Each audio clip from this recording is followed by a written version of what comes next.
Coming up next, I'm going to share some ways to build your personal brand, and I'm going to tell a story from my past that illustrates the power of practice. And we take your calls and chats, and it starts right now.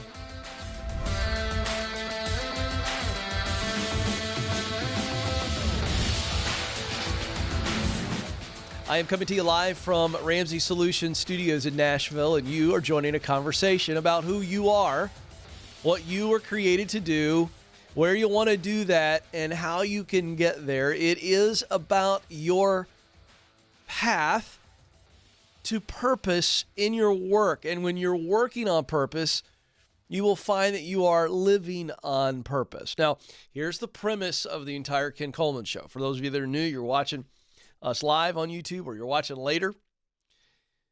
The world sees work primarily as a utilitarian function. That's a really fancy, multi-syllabic word to basically say it's just a plain old function. You just work, you just got to do it. Everybody's got to do it because you need a paycheck. And that paycheck is the only way you can live.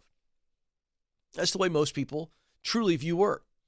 And thus it becomes this drudge and, I got to go to work and I got to go to college to get a job, and then I'm going to spend the rest of my life going to work, and blah, blah, blah, blah, blah. Thank God it's Friday, and blah, blah, blah. And it's just looked at as this necessary evil. But we look at work here on the Ken Coleman Show completely differently. I don't think that we work to live, which would be the way of summarizing what I just described as the predominant worldview on work. We believe that you live to work. We all long to make a difference in this world, in the lives of people. Even the most confused callers that have called this show, who have no idea, they say initially with what they want to do with their life, as I begin to ask them questions, they'll just go, well, I just want to help people. And I will usually say, welcome to the human race. We all are unified in a time of great confusion and anger and passion, certainly in the United States. All of us are unified around this idea that, at the end of the day, except for the psychopaths out there, at the end of the day, all of us want to make a difference. You want to make a difference in the lives of others. And you do that through two ways, your relationships and your work. Those are your two tangible, let's call it physical ways that you contribute to the world. Through your relationships, that's the interaction with people, and then through your work. And so if you begin to sift through this idea, wait a second, Ken, I think that makes a lot of sense. It's not about being a workaholic. It's not about the power of money and pursuit of notoriety and fame. No. That's not what I'm promoting. I am promoting the fact that you were created to fill a unique role in and through your work. That means you are tremendously valuable. But that means you need to figure out what it is and then actually do it, because somebody out there is relying on you. So your purpose, your why, is not about you, it's about others. That is the premise of the show. So as you're watching along today, and I hope you stay with us and keep on coming back, give us a thumbs up right below the video window, subscribe and share, because this is a different kind of conversation, and it is needed. So let's get into today's conversation. Great piece I saw from U.S. News and World Report, 6 ways to build your personal brand. And I like to share articles that I think add value. I'm going to reword some things in this and apply it a little bit more practically than the article does, but still good stuff. Here we go. 6 ways to build your personal brand. Let's just, for those of you who go, okay, I think I know what you mean, but for some of you, can you clarify personal brand? It just means when you think of a brand that you like, whether it be a car, a store, a team you root for, these are all brands. So when you hear a big name company brand, what do you think of when you hear the brand name? That is, in fact, their brand. What you think of a company, essentially saying, well, this is what their brand is. Whether they're trying to control it and say it a different way. So here we go. Number one, identify your key skills. This is not a new message to you, Ken Coleman Show viewers and listeners. This is what I say as what I do best. What do I do best? That's what we do to identify top skills. Number two, clarify your values. I wrote it this way. What do I believe? Or rather, what do I stand for? Now, we are in a day and age in the world, and certainly in the United States, where we are seeing more and more division, attacks, things of that nature on social media based on what you believe, what you're against. And I think we're going to have to do a shift here. I think healthy men and women are going to have to say, you know what? I know what I believe. I know why I believe it. But I'm going to start talking about it in a way that says, this is what I'm for. Who am I for? Why am I for this? I think that's something we have to do. 3, pinpoint your results. I wrote it down as, this is what I produce. What do I produce? What are the results that my work produces? Or what does my personality produce? If I think about, again, relationships and work, and as I'm doing life, what do I produce? What results do I produce? Fifth, be authentic. Who am I? Nothing drives me any more nuts than watching people try to be something they're not. And it's very obvious to everybody who knows them that you're being a knockoff version of somebody else. There's only one you. Why don't you just do you? And finally, share your brand. Share it. Let people know, hey, this is what I do well. This is what I stand for. This is what I produce. This is who I am. Share it. Share it. Now, you got to be careful about this. You don't want to be obnoxious. But you do want people to know what you're all about, in a nutshell. And when you find ways to naturally and organically introduce that narrative in the conversations and in the relationships that you're having, you're going to see that people identify you as this. And it better be for who you really are. See, you get to control that on some level. Now, all of us can be attacked, and I know there's a great amount of cynicism about what anybody could say anything about you, but the fact of the matter is you live it, you walk your talk, if you will, well, you got a much better chance of controlling that narrative and actually growing your brand in a positive way. 844-747-2577, 844-747-2577. Okay, I got to tease this because later in the program, I've already told Joe and Madison and Nathan I'm going to share the most humiliating thing that happened to me in my early days of pursuing broadcasting. It was so painfully humiliating. I've never shared it with more than I think about 2 or 3 people. And I just shared the story in my latest book. I turned in the manuscript. That's coming in November. More details as we get closer. I'm very excited about that as I'm writing a book that unveils the clear path, the 7 stages you hear me talk about on the show. So this is the book for, hey, kid, I don't know what I want to do. I know what I want to do. I don't know how to get there. I know what I want to do. I know how to get here, but I'm scared. This is the clear path. So anyway, that's coming. So I share the story in the book, and I'm going to share it today as we talk about the power of practice and what I learned from just being a bonehead. And I want you to learn from me. And it's you'll have some fun at my expense, I would assume. 844-747-2577 is the phone number. 844-747-2577. Let's go to Adrian, Michigan, where Adam is on the line. Adam, you're on the Ken Coleman Show. Hey, Ken. Thanks for taking my call today. You bet. What's up? Hey, I am just trying to look for some advice. So I had a career. I have a master's degree. Master's degree was working in higher education.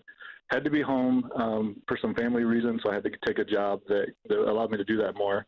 Now that I'm ready to make the jump back to more of a career than what I'm doing, I'm finding or feeling that most of the time people are just looking at what I'm currently doing and not what I've done in the past in my education. So I'm just trying to figure out how to make that clear and come across better when I'm sending out resumes and talking to companies. Yeah. Well, it feels like you're letting them control the narrative, and so I want you to answer the question. It's pretty straightforward, but it's the answer to your issue here, and that is, why are people only paying attention to what you're doing right now? What's causing them to overlook your past qualifications and work and education?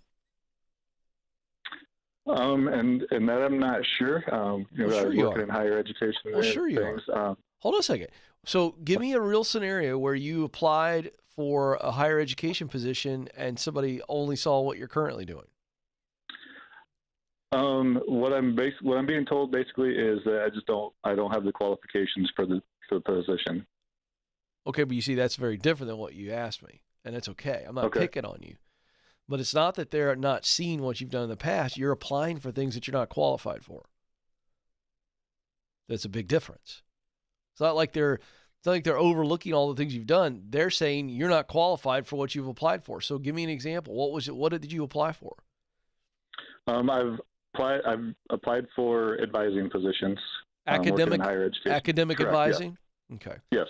And what qualifications are you missing? If they're saying you're not qualified, then what is it that you're missing? That they're saying you must have these things here, and you don't have them. What is it? I don't know if it's just the years of experience, because my previous positions that I had there, I was kind of a broad, like I wore multiple hats because of the university that I was at. So I don't know if it is just because I wasn't in a specific role. I was more of a floater with my position. So I've had a little bit of experience in doing that, but it wasn't my permanent position. So I don't know if that's the reason. Okay, again, what are they saying is required to become an academic advisor that you currently don't have? It's either education or experience. What is it? Most of the time they just talk to me about experience. Okay. All right. And so what experience is needed for you to get those gigs? I mean, the way I think of it and have thought about it would be just being able to get into that field to be able to start working in it. So I don't know if there's, what I was doing was entry level. So I don't know if I need to just continue to try to look into entry level and work my way back up. Yeah, that's it. See, I'm leading you there. I wanted you to come to the conclusion on your own, because we get this call a lot. So I don't want you to feel bad, and I don't want you to feel like I'm picking on you, but I'm forcing you into the corner of reality. Because people say this to me all the time. I call the show, Ken, I'm applying for stuff, and the problem is they're saying I need experience. How do I get experience if they won't hire me? And it's like, wait a second. Somebody got those jobs. How'd they get them? They had some level of experience. What is that experience?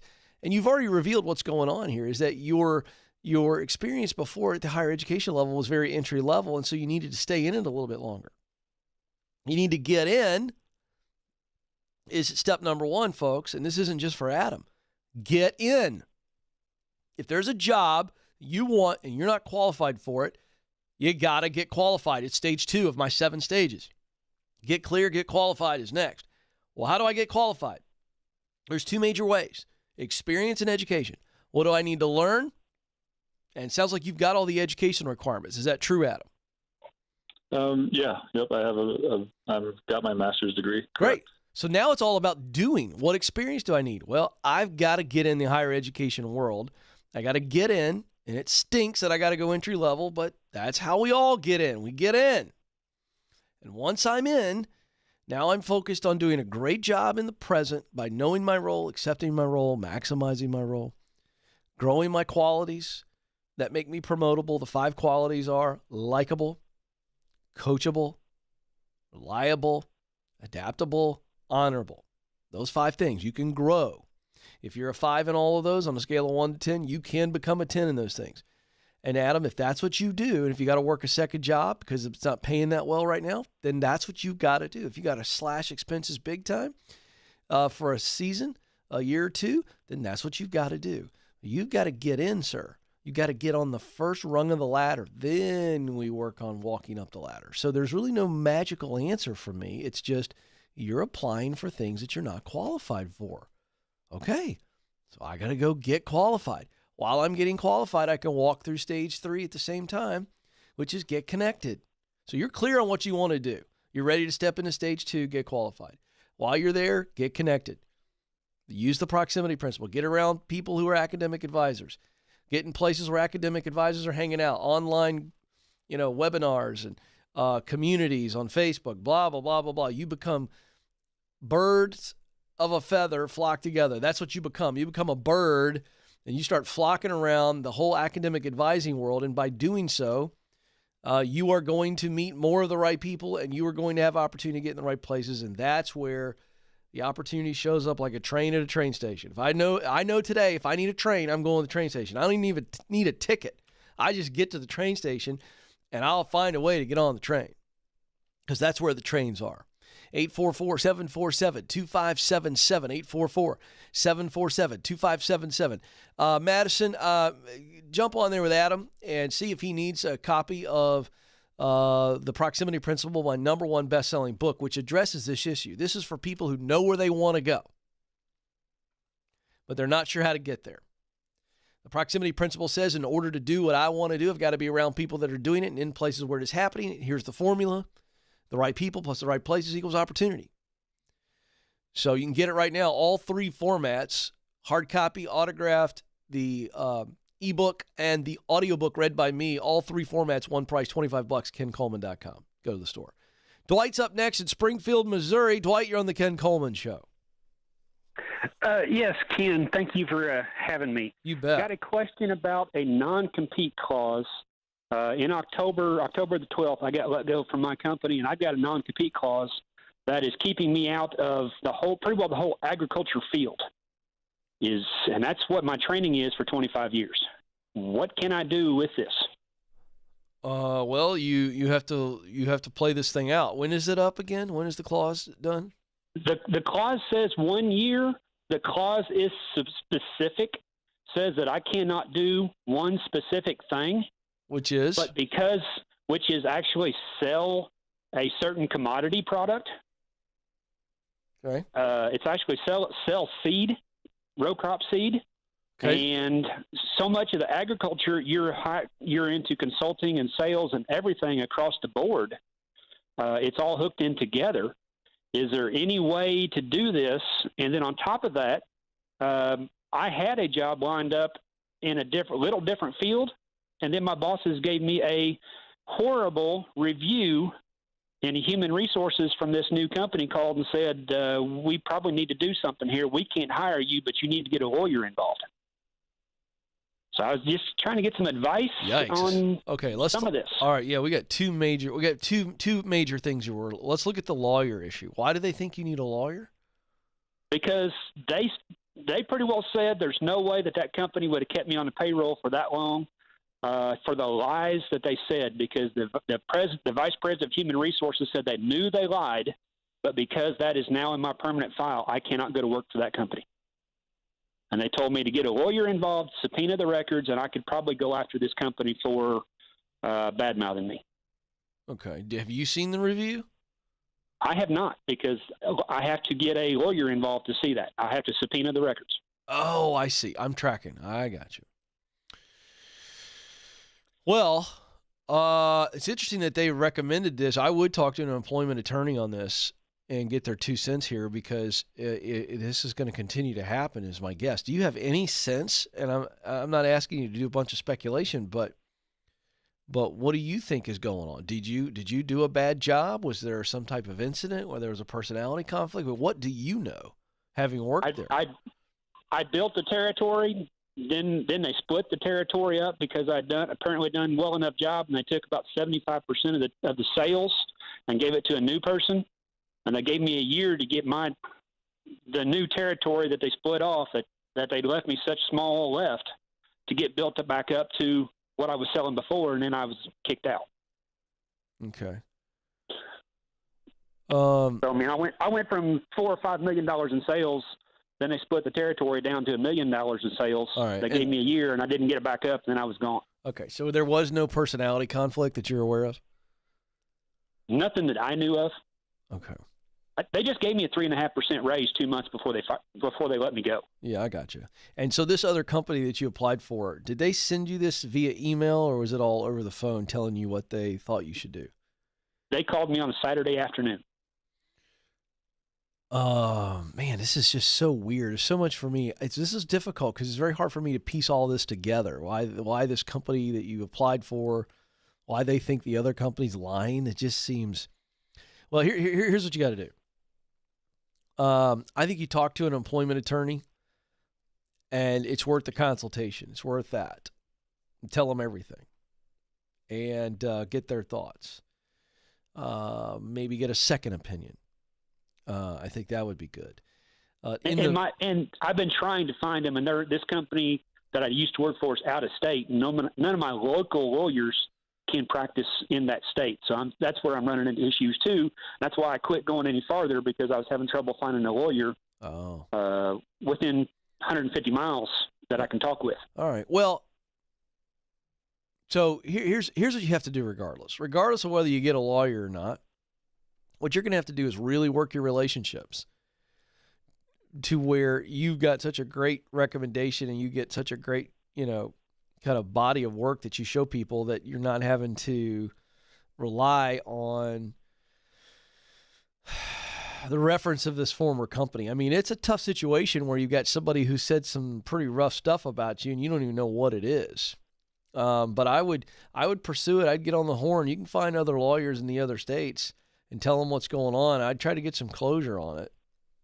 If nothing else, not a settlement, but a cease and desist for them saying that kind of stuff about you. But I think you've got to go forward and go, okay, in the letter of the law here of this non-compete, it's just one specific thing you can't sell.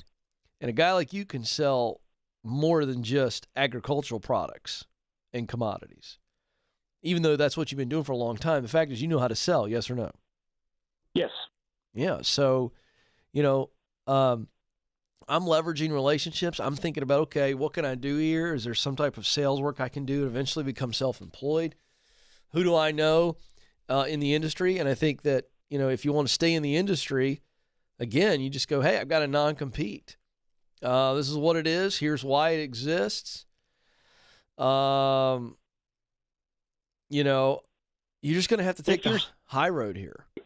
If you're self-employed, can they keep you from selling those products?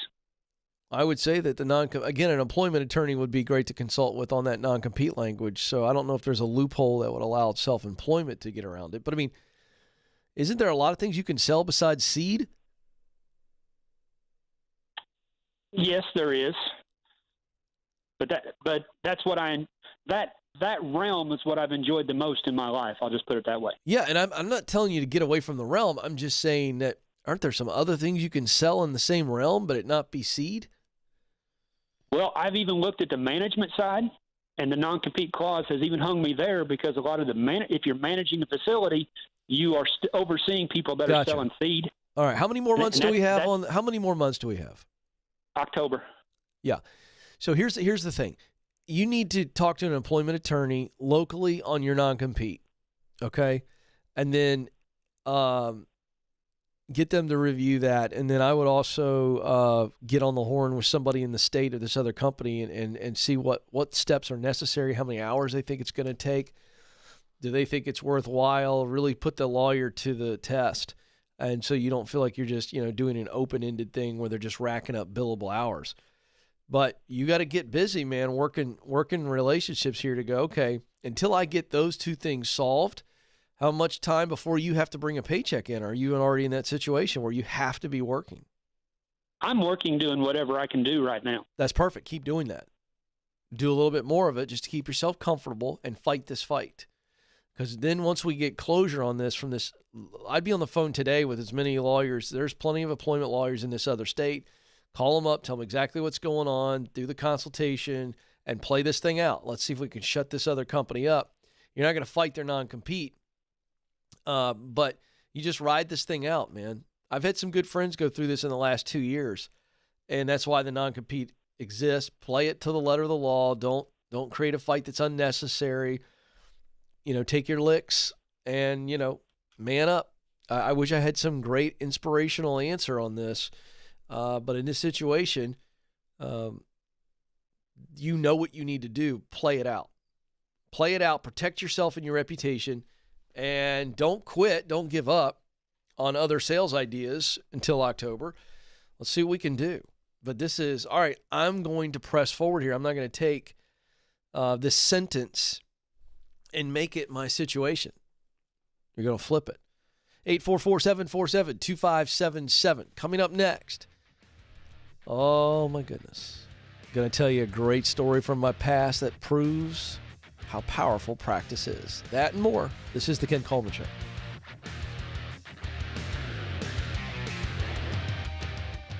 We were drawn to Christian Healthcare Ministries because we both had young families and we wanted to have more children. And we had also just started a real estate company and needed to find healthcare coverage that would meet our needs. We were attracted to CHM because of its low monthly costs and the ability to negotiate medical costs down. Established in 1981 and accredited by the Better Business Bureau, CHM is here to meet the needs of your growing family or small business. Check us out at chministries.org. We absolutely believe in it.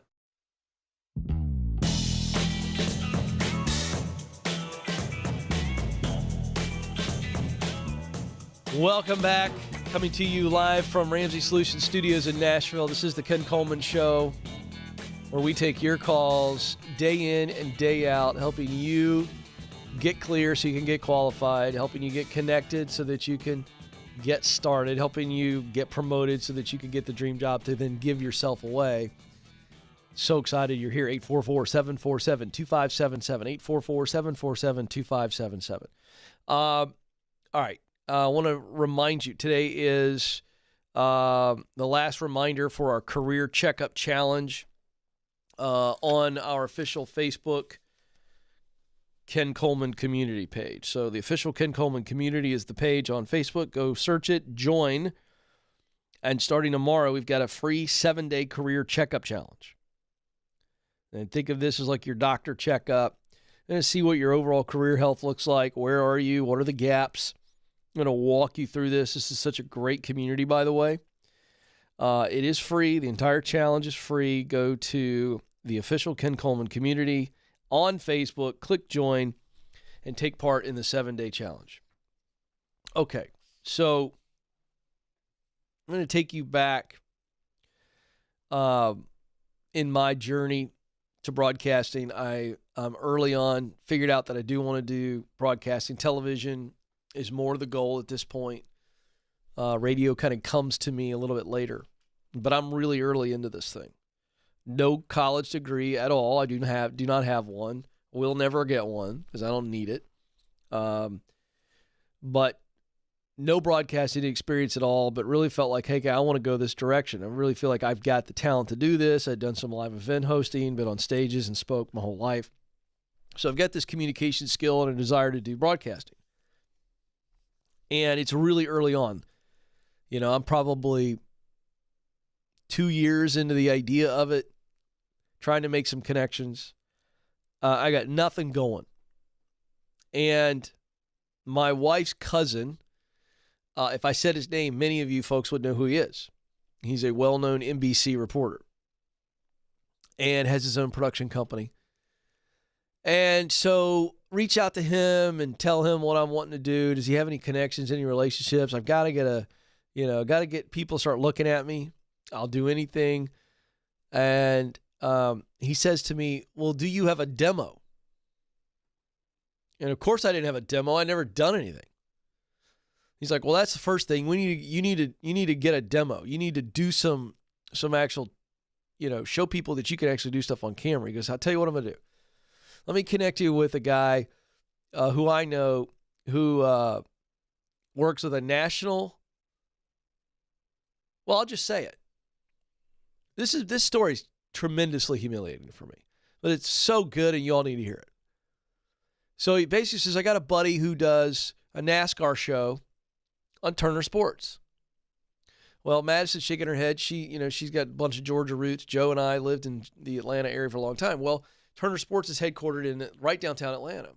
So it's about 25 minutes from my house. So I go, oh, this is great. And he said, let me connect with this guy. Let's see if he can get you in there sometime. And, you do some demo work, maybe do some highlights, and then you can take that footage and you could put it, in your reel. See if we can get something going for you. So makes the connection, and the guy says to me, yeah, why don't you come on down? He's like, have you ever done highlights before? And I'm like, no, but, I just started playing this confident card. Oh, yeah, no, but shouldn't be a problem. Really grateful. I got this. And I'm playing the confidence card big time because this guy's an insider. All right? And I'm also thinking, Joe and Madison, that I'm going to impress this guy and I'm going to impress everybody on the crew. And this is going to be a real in for me. I mean, I just knew this is great. Now, so I hang up the phone with this guy. Do I go online and do any research? Do I record the highlights from my sports shows that I watch? And do I watch how they do it? Do I study? Do I do any preparation at all? Any practice at all? The answer is no. What? I show up. And I don't know what to expect. I don't know what I was expecting. But folks, I show up and I'm there and I watch them do the show. It was about a 10-minute show on one of their online properties at the time. I watched this guy do the highlights and they let me in and the producers let me in. I'm standing in the back watching this and they wrap. And this host comes out and goes, hey guys, listen, I want you to meet Ken. He introduces me to the whole crew. These people are ready to go home. They're done with the show. He says, hey, he's going to jump in here and he's going to do that last highlight package that I did. Okay. So I get up behind the desk and I got two people fotzing all around me and putting, things in my ear and getting a mic on me and all this stuff. And now all of a sudden my pulse is out of control. I go from, I don't know what I'm doing here to what in the world am I doing here? So they get me all mic'd up. He hands me these stack of papers that have his highlights on it. And he goes, okay, you want to review this real quick? He goes, let's roll through these. And he goes, here's my script on what I said. You can do whatever you want with it. But let's roll through these, guys, and let's let him hear it. And he goes, Ken, you saw what I just did. And so we're going to roll through these, let you watch it, and then we'll roll tape. Okay, great. So now I'm getting really nervous, Joe. I've got no saliva in my mouth because I realize this guy's not going to walk me through it and train me. He's just throwing me in there. And I'm now about to be exposed as the fraud that I am. So he rolls through the clip. It's about a 2.5-minute package. Now, Which folks, seems like forever. A lot of you watching right now are going, 2.5 minutes? Man, that's fast. No, you don't understand. 2.5 minutes in broadcasting land is like a Tolstoy novel. It's a long time, especially when you suck. Let me also remind you, before I tell you what happened, how quickly highlights go. And if you get behind in a highlight, guess what? The video doesn't stop. It just is like one car piling onto the next car and the next car and the next car. And before you know it, it is digital and entertainment carnage. So I went through it. I practiced it. It was really rough. I'm trying to play it off. Like, oh, yeah, I got it. Folks, I am so nervous. My lips would not open. They were stuck together. There was no saliva anywhere in my body. It was as though I had been in the Sahara Desert for weeks on end. He goes, all right, you ready? Before I know it, he's going 5, 4, 3, 2. He's counting it down. And I am like, and so boom, we're off and running. Folks, I was behind from the minute the clip started. I never caught up. I was a train wreck. I was lost. There were times where I didn't say anything. And I was molten lava. I was so embarrassed. I get done and the guy goes, okay, comes up. And we go through this 3 more times. Each time as bad as the last. No improvement at all. Why? Because I hadn't practiced. I was faking it. And there's this whole school of thought, fake it till you make it. No. Because you try to fake it in the wrong place, guess what? You'll never make it. You're done. Well, thankfully, he put me out of my misery. The crew was ready to go. I was ready to go. I was so humiliated. I had played this part up like I could do this. I wasted the crew's time. I wasted the guy's time. I wasted a recommendation from my wife's cousin. It was awful. It was the single worst audition for a sportscaster that I think exists on the planet. I was dreadful. So out of my league. Why do I tell you this story? Because in my book, The Proximity Principle, because of experiences like I just shared with you, you've got to find a place to practice. It's one of the 5 places that I tell you you've got to get in order for proximity to really take off. And here's what I should have done. What I should have done was practice highlights by taping them myself or asking a friend to just videotape me doing highlights, and do it that way. I could have done that easily on an iPhone or a camera. I could have done a lot of things. The fact of the matter is I put myself in a position that I didn't belong in. And I was an imposter and I was a fraud. Folks, it took me a long time to get over that. A long time. To this day, when I tell the story, Joe, I have anxiety. Like, I have anxiety telling you all. When I relive what that was like for me, it's a miracle that I'm even here. Because it haunted me. All because I didn't practice. A place to practice is the low risk opportunity to get better. What I put myself in front of a bunch of pros, never having done highlights before, that's torture. That's not practice. I tortured myself. So one of the 5 places in the book, again, the proximity principle, is the place to practice. Low risk, and I can just get in and get better without causing all kinds of problems. There's 4 things. Nathan's going to put them on the screen. There's 4 things that the power of practice gives you. When you practice, low pressure, nobody's going to hire you on this. We're just practicing. 4 things. Number 1, real experience. Part of the problem with that story is I showed up that day, Nathan, and I'd never done any highlights. Never once. I had no experience. So I didn't even know what to expect. What I learned quickly is how fast those reels go. You got to know what you're going to say.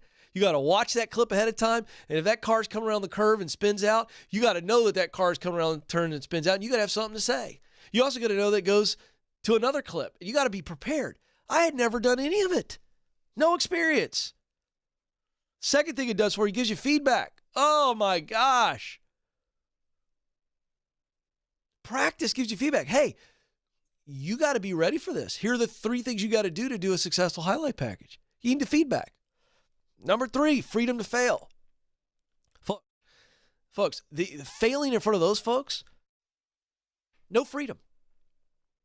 I didn't have any freedom. I was trying to get a decent reel and use it. Turns out I couldn't use any of it. It was abysmal. And number 4, wins. The more I practice in private and I see myself improve, the power of practice gives me wins where I can see progress. Oh, okay. I'm getting better at this. And I can fail.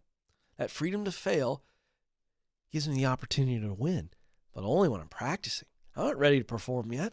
I got to practice so that when I get the chance to step up and step in, I know what it takes to actually win because I've practiced. So, again,